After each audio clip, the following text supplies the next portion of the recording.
238. Dari apa yang dikatakan Ashifa sebelumnya membuat Shira yang berada di kamar duduk di pinggir ranjang dengan mengusap wajahnya dengan beberapa kali. Semua yang dikatakan Shira pasti sampai ke otaknya. Ceklek. Pintu kamar terbuka sedikit kuat membuat Shira melihat ke arah pintu kamar dan ternyata Dedi yang masuk. Dedi langsung menghampiri Shira dengan berdiri di depan Shira dan membuka satu persatu kancing kemejanya yang membuat Shira kaget. "Dedi, apa yang kamu lakukan?" tanya Shira panik. "Bukannya kita sudah menikah dan seharusnya kita melakukannya?" jawab Dedi dengan suara beratnya yang terlihat emosi. "Kamu tidak bisa melakukan itu kepadaku, Dedi. Kita memang sah menikah. Tetapi perbuatan itu tidak bisa kita lakukan," sahut Shira yang terlihat panik dan berbicara dengan takut-takut.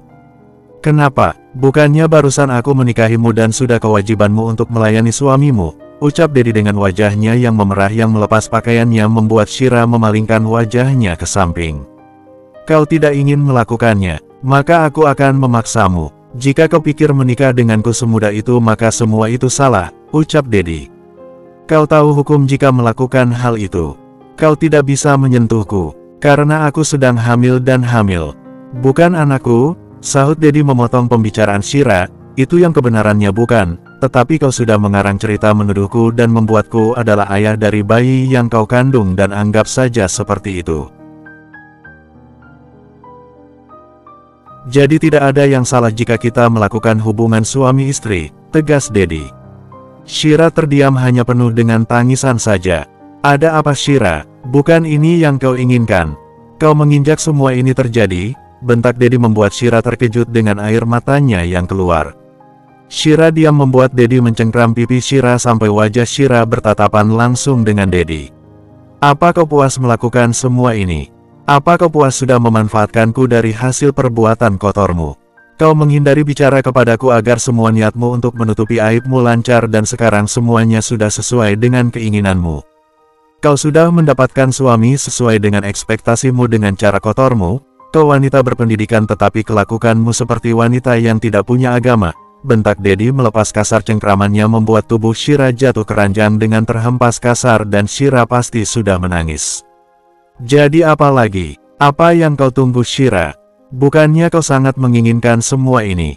Jadi hentikan tangisan air mata buayamu itu," tegas Abian dengan kemarahannya yang seperti dirasuki setan. Dan Dedi bahkan menindih tubuh Shira dengan telanjang dada dan mencengkram kedua lengan Shira yang sejajar dengan kepala Shira. "Aku mohon Dedi, jangan lakukan itu. Aku tidak ingin melakukan dosa semakin banyak. Apa yang kita lakukan hanya salah. Walau pernikahan kita sah. Tetapi ini tidak benar dan kamu tahu itu," ucap Shira dengan air matanya yang mengalir deras dengan suaranya yang terisak. "Iya, aku tahu itu dan aku tidak peduli dengan hal itu. Karena kau sendiri yang mengatakan aku ayah bayi itu dan kita sudah menikah secara sah," tegas Dedi. Dan Shira hanya berusaha menghentikan dengan tangisannya sampai Dedi melihat wajah wanita yang penuh dengan air mata. "Kau tahu aku begitu sangat membencimu, Shira. Kau wanita yang sangat mengerti syariat. Kau menutup dirimu dengan pakaianmu yang suci. Tapi pada nyatanya kau wanita kotor dan bukan hanya tubuhmu tapi hatimu sangat busuk," maki Dedi dengan kata-kata kasarnya yang membuat mata Shira terpejam yang seolah pantas mendapatkan semua perkataan itu. "Sangat hina diriku, jika harus menyentuh wanita sepertimu," kejam Dedi yang langsung berdiri dari tubuh Shira. Mungkin bagi Dedi mengeluarkan kata-kata seperti itu sudah sedikit membuat amarahnya terluapkan dan Dedi tidak peduli Shira sakit hati atau tidak. Shira hanya menangis dengan semua yang di telinganya dengan hatinya yang tertusuk, tersayat perih. Dedi mengambil pakaiannya dari lantai dan memakainya kembali.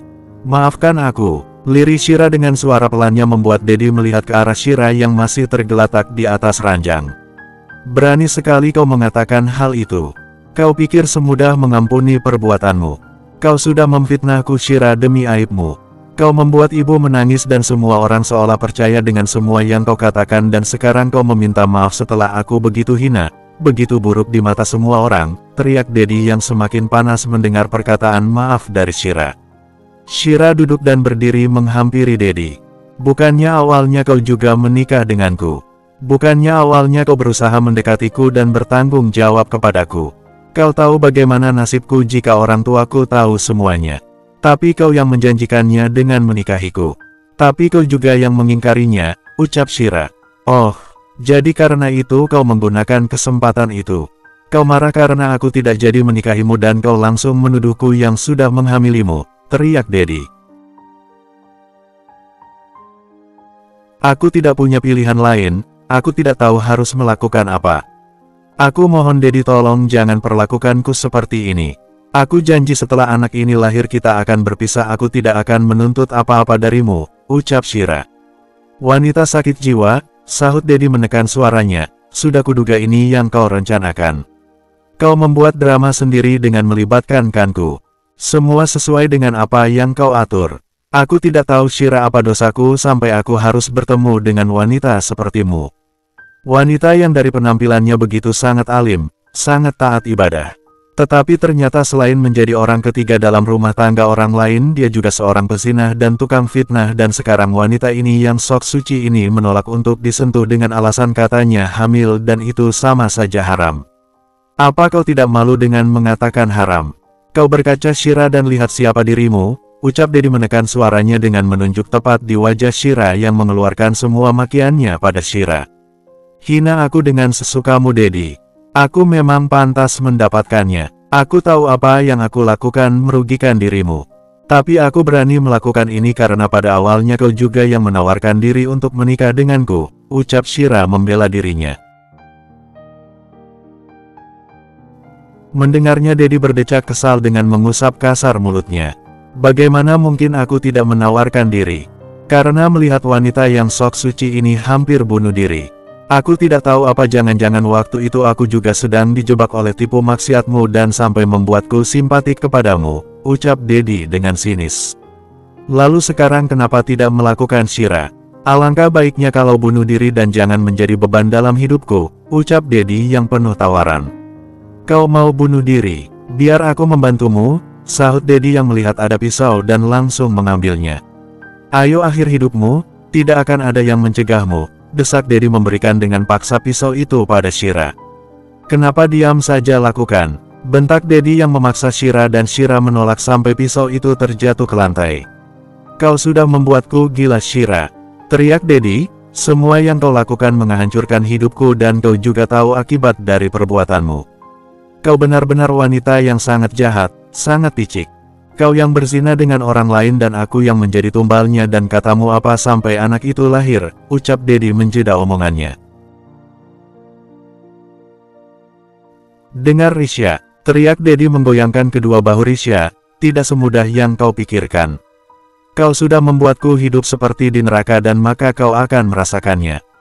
Orang yang sangat hina sepertimu pantas mendapatkannya dan kau akan mati perlahan-lahan dengan semua perbuatan yang kau ciptakan sendiri, tegas Dedi yang menjatuhkan kasar Shira kembali ke atas ranjang. Kau akan menderita di tanganku, tegas Dedi yang langsung pergi meninggalkan Shira dan Shira hanya menangis terisak-isak di atas tempat tidur.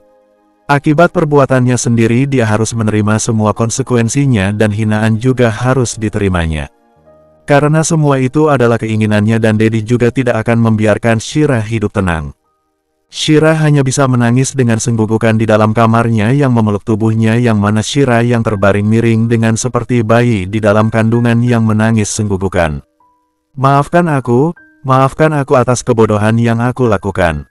Aku benar-benar minta maaf, benci aku dengan sesukamu, aku pantas mendapatkannya. Benci aku dengan semaumu, aku pantas Dedi mendapatkan semua itu, batin Shira dengan tangisannya. Sementara Dedi yang keluar dari kamar yang memilih untuk menenangkan dirinya di taman belakang di kolam renang dengan wajahnya yang masih memerah dengan penuh kemarahan yang begitu besar. Sial, umpat Dedi dengan emosi. Kau benar-benar menghancurkan hidupku Shira. Kau itu sungguh wanita yang sangat jahat Shira. Kau itu picik, maki Dedi. Tidak cukup memakai Shira di depan Shira. Dedi juga memakainya, menghina Shira di belakang Shira. Diamnya dia selama ini cukup dan meluapkan kemarahannya pada Shira hal yang wajar. Kau akan menyesal Shira karena sudah bermain-main denganku. Kau pikir semua sesuai dengan apa yang kau bayangkan. Aku akan membuatmu jerah Shira. Kau akan menderita Shira, batin Dedi dengan mengepal tangannya yang begitu penuh dendam pada wanita yang baru saja dinikahinya itu. Seperti yang dikatakannya, awalnya dia menyukai Shira, namun dengan semua yang dilakukan Shira tidak ada yang bisa disukainya dan yang adanya dia begitu jijik kepada Shira dan sekarang sangat membenci Shira. Bersambung 239. Ashifa dan Rafa sampai rumah dan langsung memasuki kamar setelah seharian mereka berdua mengikuti acara pernikahan sampai selesai dan bahkan mengantarkan Shira sampai ke rumah Dedi. Rafa duduk di sofa yang membuka sepatunya sementara Ashifa yang terlihat lelah langsung naik ke atas ranjang dengan membaringkan dirinya. "Kamu capek sayang?" tanya Rafa sembari membuka sepatunya yang melihat sang istri memang sangat kelelahan. "Iya Kak Rafa," jawab Ashifa. Rafa berdiri dari duduknya dan menghampiri Ashifa dengan duduk di samping Ashifa yang terbaring miring dengan Rafa memegang bahu Ashifa. "Kamu tidak mau ganti baju dulu?" tanya Rafa. Ashifa menggelengkan kepalanya. "Ada apa sayang, apa yang sakit?" tanya Rafa yang melihat istrinya tampaknya kurang sehat. Ashifa mengangguk, perut Ashifa tiba-tiba sakit, keluh Ashifa. "Kenapa bisa?" tanya Rafa panik yang tiba-tiba mendengar keluhan istrinya tersebut. "Nggak tahu Kak, hanya saja sakit sekali," ucap Ashifa yang tiba-tiba mengalami kontraksi dan ini bukan saatnya Ashifa melahirkan, masih harus menunggu 1 bulan lagi. Karena ini baru bulan ke-8 Ashifa melahirkan. "Kita ke rumah sakit ya," ucap Rafa dengan panik. "Tidak usah Kak Rafa, Ashifa mau istirahat aja," jawab Ashifa yang memang tidak mau ke rumah sakit dan sampai berurusan dengan dokter. "Tapi Ashifa," sahut Rafa yang khawatir. "Ashifa mungkin capek, makanya tiba-tiba sakit." "Tetapi Ashifa tidak apa-apa kok.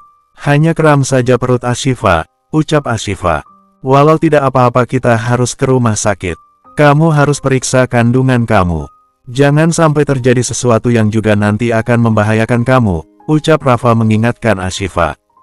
"Ya sudah panggil dokter Anggi saja," ucap Ashifa yang mungkin kalau ke rumah sakit dia tidak sanggup dan dia juga takut kandungannya kenapa-kenapa dan alangkah baiknya memang memanggil dokter. "Baiklah kalau begitu," ucap Rafa yang langsung bertindak yang keluar dari kamar meminta bantuan yang lainnya untuk memanggilkan dokter untuk menangani sang istri. Akhirnya Ashifa diperiksa dokter yang sudah dipanggil keluarga Rafa dan dokter itu memang dokter kandungan Ashifa. Ashifa yang berada di dalam kamar sedang diperiksa oleh dokter tersebut. "Bagaimana dokter keadaan istri saya?" tanya Rafa yang setia menemani istrinya saat diperiksa. "Alhamdulillah Bu Ashifa tidak apa-apa. Ini kontraksi ringan dan biasa terjadi. Tetapi untung saja saya segera dipanggil. Walau ini hal yang biasa, tetapi juga sangat bahaya jika tidak cepat ditangani," ucap dokter. "Alhamdulillah kalau begitu," sahut Rafa yang bernapas lega. "Ya sudah kalau begitu saya permisi ya. Bu Ashifa jangan terlalu lelah ya," ucap dokter memberi saran. "Iya dokter," sahut Ashifa yang sudah merasa enakan. "Ya sudah mari Pak Rafa, Bu Ashifa saya permisi dulu," ucap dokter tersebut yang langsung berdiri dan berpamitan pulang. "Aku antar ke depan sebentar ya sayang, ikau Rafa." Ashifa menganggukkan kepalanya dan Rafa pun mengantarkan dokter tersebut keluar dari kamar yang di depan kamar Sofia. Sander, Ardi dan Sania sudah ada di sana. "Rafa bagaimana Ashifa?" tanya Sofia dengan wajah paniknya. "Alhamdulillah Ashifa tidak apa-apa mah, dia sudah baik-baik saja," jawab Rafa. "Hanya perlu istirahat saja," sahut dokter menambahi sedikit. "Ya sudah kalau begitu saya permisi ya." "Mari," ucap dokter. "Saya antar dokter," sahut Sania. Dokter mengangguk dan Sania langsung mengantar dokter tersebut. "Alhamdulillah jika Ashifa baik-baik saja. Mama lega mendengarnya," ucap Rania. "Iya mah," Rafa juga lega. "Ya sudah mah kalau begitu Rafa masuk dulu ya," ucap Rafa. "Iya kamu jaga istri kamu," ucap Sofia. Rafa mengangguk dan langsung memasuki kamar kembali. Ashifa masih bangun dan Rafa langsung menghampiri istrinya ke atas ranjang dengan Rafa yang langsung memeluk istrinya membuat wajah Ashifa mendarat di dada bidangnya. "Pasti kamu begitu lelahnya sampai semua ini terjadi," ucap Rafa. "Tapi sekarang sudah tidak kok Kak Rafa. Bahkan sudah tidak sakit lagi." "Kak Rafa jangan khawatir," ucap Ashifa. Rafa mengangguk dengan mencium kening Ashifa dan mengusap-usap perut buncit istrinya. "Aku tidak akan membiarkan kamu kesakitan lagi," ucap Rafa yang sangat takut istrinya kenapa-kenapa. Iya Kak Rafa, tahu itu dan Ashifa juga tidak mau Kak Rafa khawatir, ucap Ashifa. Ya sudah sekarang kita istirahat saja, ucap Rafa. Ashifa menganggukkan kepalanya dan perlahan memejamkan matanya. Sudah berkurang memang rasa sakitnya dan memang Ashifa sudah tidak merasakan sakit lagi apalagi Rafa terus mengusap-usap perutnya. Mentari pagi kembali tiba, di kediaman Dedi. Di dalam kamar Shira yang duduk di meja rias yang sedang memperbaiki jilbabnya dan Dedi yang masuk ke dalam kamar. Tidak adanya gunanya kau memakainya. Itu hanya topeng untuk menutupi kebusukanmu, sindir Dedi yang berjalan menuju Nakas yang mencari sesuatu di dalam laci. Shira mendengar hal itu hanya diam dan mungkin itu akan menjadi hal biasa yang akan didengarnya setelah ini. Setelah Dedi mendapatkan apa yang diinginkannya, Dedi langsung keluar dari kamar itu dengan menutup pintu kuat sampai Shira kaget. Air mata Shira menetes dan langsung disekanya. Dedi memang kerap kali menghinanya, penuh sindiran dan mengeluarkan kata-kata kasar padanya. Kebencian yang ditunjukkan Dedi memang sangat besar sampai Shira tidak bisa berkata-kata dan hanya menahan rasa sakit di hatinya dengan helaan napas yang mencoba untuk menerima semuanya. Setelah selesai dengan apa yang dilakukannya, Shira keluar dari kamar dan menuruni anak tangga. Di ruang tamu ada Lulu dan Willow yang berbicara. "Mah Lulu ke kamar dulu ya," ucap Lulu yang langsung berdiri dari tempat duduknya dan langsung pergi yang melewati Shira yang masih berada di anak tangga. Lulu begitu ketus dan bahkan tidak menyapa Shira dan Willow yang tadinya ada di ruang tamu juga pergi menuju dapur. Mungkin saja memang mereka tidak bisa menerima Shira dan begitu melihat Shira mereka langsung pergi dan Shira hanya diam dengan wajah senduhnya yang merasa kembali sakit. Dia benar-benar tidak dianggap di rumah itu. Sudah Dedi yang berkata ini itu dan sekarang keluarganya yang bahkan tidak bicara satu kata pun padanya dan mungkin memang benar kata Dedi ini akan menjadi neraka untuk Dedi. Aku yang menginginkan semua ini. Tetapi apa ini pantas aku dapatkan? Perlakuan mereka, perkataan serta pandangan yang sangat hina kepadaku. Apa ini sungguh pantas ya Allah? Batin Shira memegang dadanya mengusapnya dan menyebut nama Allah. Ya sudah seperti ini baru ingat Allah ya memang manusia itu seperti itu. Bersambung 240. Ashifa mengantarkan suaminya keluar rumah menuju mobil untuk Rafa pergi ke kantor. Jadi sebelum pergi Rafa harus wajib pamit dulu dengan istrinya. Kak Rafa hati-hati ya di jalan dan semoga kerjanya lancar, ucap Ashifa mencium punggung tangan suaminya. Iya sayang, kamu juga baik-baik di rumah, sahut Rafa yang mencium kening Ashifa. Juga mencium pipi kanan dan kiri istrinya. Tidak lupa Rafa berjongkok dan mencium perut istrinya yang sudah membesar dengan Rafa mengelus-elus perut tersebut. Sayang doain papa ya supaya papa kerjanya lancar dan bisa dapat uang untuk kamu, ucap Rafa dengan gemes mengajak sangat cabang bayi berbicara. Ashifa yang mendengarnya hanya tersenyum saja. Rafa mencium beberapa kali perut buncit tersebut dan Rafa kembali berdiri. Ya sudah sayang aku pergi ya, ucap Rafa pamit lagi. Iya Kak Rafa, hati-hati dan jangan lupa nanti bekal makan siangnya dimakan, ucap Ashifa mengingatkan suaminya itu. Iya sayang pasti, sahut Rafa dengan mengelus-elus pipi sang istri. Kalau begitu aku permisi dulu, ucap Rafa.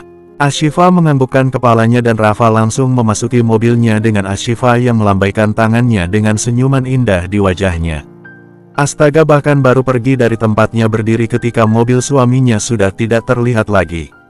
Ya Allah berikan kelancaran setiap pekerjaan suami hamba, batin Ashifa yang mendoakan suaminya yang terbaik. Namun saat Ashifa ingin memasuki rumah, tiba-tiba mobil berhenti di depan rumah Ashifa dan ternyata itu mobil Z. Kak Ashifa, sapa Z yang begitu keluar dari mobil langsung menghampiri Ashifa dan langsung memeluk Ashifa. Z kamu sendirian? Tanya Ashifa yang memang melihat Z sendirian datang tanpa Abian. Iya Kak Ashifa, soalnya tadi pagi mengantarkan Kak Abian ke bandara. Dia ke London untuk perjalanan bisnis beberapa hari ini. Jadi Z akan tinggal di sini sampai Kak Abian kembali, jelas Z. Oh begitu rupanya, pantesan aja nggak lihat Kak Abian. Ya sudah kalau begitu ayo kita masuk. Ajak Ashifa. Kak Ashifa ada masak tidak? Soalnya Z belum sarapan. Keluh Z dengan mengelus-elus perutnya yang tampak begitu lapar. Nasi goreng biasa sih. Ya sudah kita sarapan dulu. Tetapi mumpung kamu di sini, kamu mau ya temani aku nanti ke supermarket, ucap Ashifa. Memang mau ngapain? Tanya Z. Karena kamu di sini, kita masak-masak yang banyak, jawab Ashifa. Wow, makan enak dong. Kan masakan dari Kak Ashifa yang paling the best, ucap Z. Kamu itu bisa aja. Udah ayo kita masuk, bukannya lagi lapar kayaknya, ucap Ashifa. Baik Kak Ashifa, sahut Z yang langsung menggandeng tangan kakak iparnya itu untuk memasuki rumah. Ashifa dan Z pun pergi ke supermarket untuk membeli beberapa keperluan di dapur dan sekalian mereka juga mau masak banyak.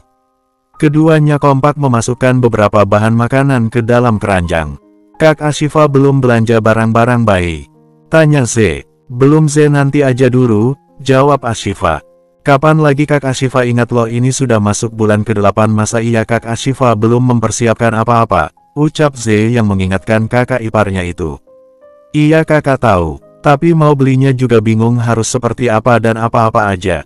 Baju-baju juga tidak tahu harus beli yang bagaimana.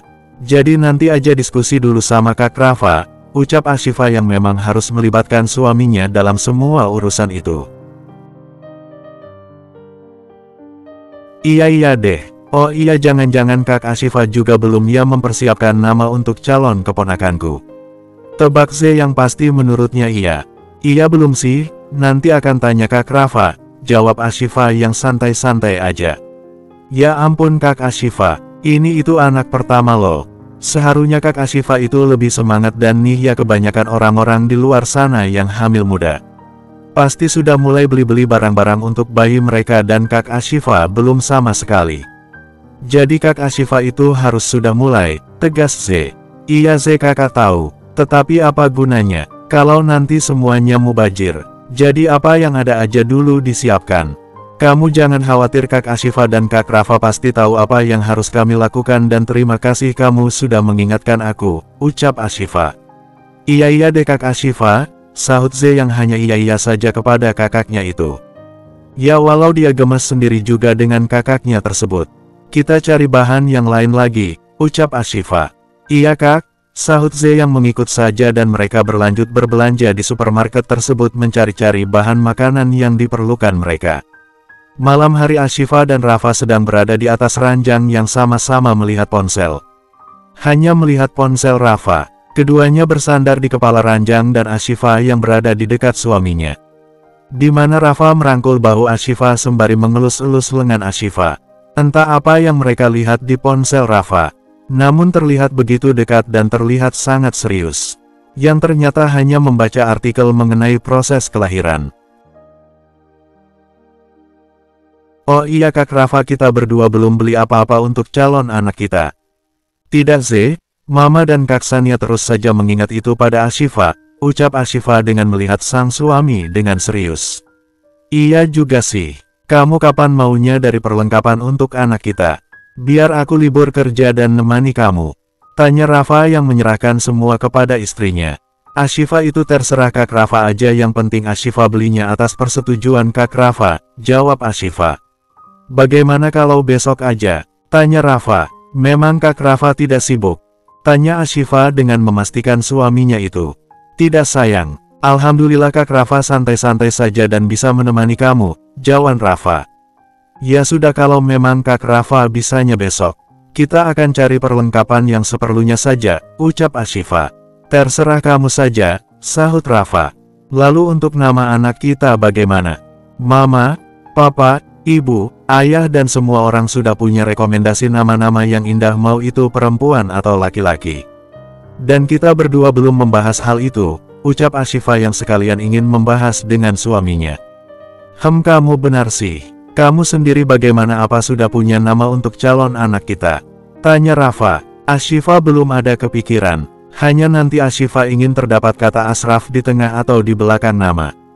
Ya pengennya ada Ashrafnya untuk tambahan namanya, jawab Ashifa. Ashraf apa itu artinya? Tanya Rafa. Singkat nama Ashifa Kak Rafa, jawab Ashifa. Iya juga, sahut Rafa tersenyum. Kak Rafa bagaimana, apa ada punya nama? Tanya Ashifa. Kalau anaknya cewek apa ya namanya? cantiknya sih dari huruf M-nya. Apa ya? Rafa terlihat berpikir untuk menentukan nama calon buah hatinya nanti. Mi garis bawah Mi, Miranda maksudnya, sahut Ashifa yang memotong pembicaraan Rafa dan wajah Ashifa langsung kesal. Ya bukanlah, sahut Rafa dengan cepat. Iskak Rafa, kesal Ashifa yang menyingkirkan tangan suaminya dari bahunya dan wajah Ashifa terlihat begitu kesal. Ashifa, ucap Rafa yang menegakkan duduknya. Ketika sang istri menjauh sedikit. Bisa-bisanya Kak Rafa punya pikiran untuk memberi nama anak kita Miranda. Mentang-mentang dia wanita yang pernah Kak Rafa cintai. Lalu tiba-tiba langsung mengingatnya, cerocos Ashifa langsung marah-marah. Bukan begitu Ashifa, sahut Rafa panik dan memegang tangan istrinya dan Rafa dengan kesalnya langsung menyingkirkan tangan Rafa. Hei sayang jangan salah paham, siapa juga yang mau membuat nama anak kita dengan Miranda? Nggak ada sayang, bujuk Rafa. Tuh kan sebut namanya lagi. Cinta banget sih sama dia. Sana jenguk dia di penjara, sana lepas kerinduan, nggak usah dekat-dekat Ashifa, ucap Ashifa yang cemburuan dan langsung naik darah dengan suaminya itu. Rafa sih salah kata, jadi macan sekarang mengamuk. Sayang jangan gitu dong, siapa juga yang memikirkannya? Siapa yang merindukannya? Nggak ada sayang, ucap Rafa meyakinkan Ashifa. Alah bohong, ucap Ashifa dengan wajah juteknya dan memalingkan wajahnya yang tidak mau melihat suaminya itu. Jangan marah dong sayang, Rafa harus berusaha ekstra untuk membujuk istrinya yang sensitifan itu. Pokoknya Ashifa tidak mau ya, anak kita nanti ada hurufnya. Miranda. Ashifa tidak akan mau, tegas Ashifa yang cemburu sangat parah. Sayang mana mungkin. Dalam nama itu aja ada dua huruf vokal itu sangat sulit, sahut Rafa mengkerutkan dahinya. Istrinya itu memang ada-ada aja. Ya pokoknya Ashifa tidak mau, tegas Ashifa ngambek. Lalu nama yang kamu katakan tadi bagaimana? Itu ada huruf R sama A, ikau Rafa. Ashifa langsung teringat dan benar juga kata Rafa, kalau begitu batal. Pokoknya Ashifa tidak mau anak kita ada huruf seperti itu dalam namanya, titik, tegas Ashifa. Iskak Rafa menyebalkan, istri lagi hamil tua, bisa-bisanya kepikiran mantan. Ashifa tidak mau tidur dengan Kak Rafa, kesal Ashifa yang langsung turun dari ranjang. Sayang mau kemana? Tanya Rafa panik. Nggak usah tanya Ashifa, kesal Ashifa yang langsung pergi. Sayang, panggil Rafa dan Ashifa tidak peduli benar-benar keluar dari kamar. Rafa menghela napas beratnya dengan garuk-garuk kepala. Ais Rafa kau itu dari masalah saja. Ah lihat Ashifa ngambek seperti itu dan ya ampun bagaimana ini, ucap Rafa panik sendiri dengan istrinya yang begitu cemburuan. Padahal Rafa tidak menyebutkan nama Miranda bahkan tidak kepikiran sama sekali. Ashifa sudah meledak-ledak dan mungkin karena hormonnya dan membuat Ashifa sensitif dan langsung membesarkan masalah. Dan sekarang Rafa yang frustasi bagaimana caranya membujuk istrinya yang sejak tadi merocos seperti rel kereta api dan ngambek parah sampai Rafa tidak bisa berkata apa-apa dan menjelaskan pun tidak ada kesempatan. Bersambung dan terima kasih.